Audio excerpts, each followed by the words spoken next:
અમદાવાદના નારણપુરામાં એમટીએસ બસનો કહેર. એમટીએસ બસે એક કાર સહિત 3 વાહનોને લીધા અડફેટે. કોઈ જાનહાનિના સમાચાર નહીં. એએમસીના એમટીએસ વિભાગે શરૂ કરી તપાસ.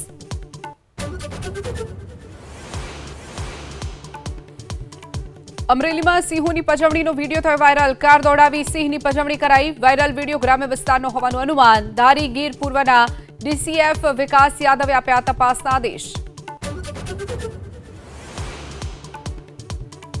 વાંસદા કોંગ્રેસના ધારાસભ્ય અનંત પટેલે કેન્દ્રીય મંત્રી નીતિન ગડકરીને લખ્યો પત્ર. બોરિયાજ ટોલ બૂથ પર સ્થાનિક વાહનોને ટોલમાંથી મુક્તિ અપાવવા માટે કરી માંગ, તો આંદોલનની પણ ઉચ્ચારી ચીમકી.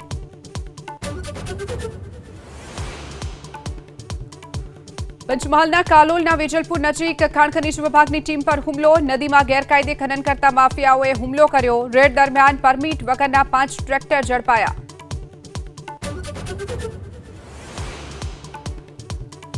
સુરતમાં ગૌ હત્યા અટકાવવા માટે વેપારીઓ રસ્તા પર. બળદગાડા બુલડોઝર સાથે રેલીનું આયોજન. ગૌમાતાને રાષ્ટ્રીય દરજ્જો અપાવવા માટે કલેક્ટરને કરી રજૂઆત.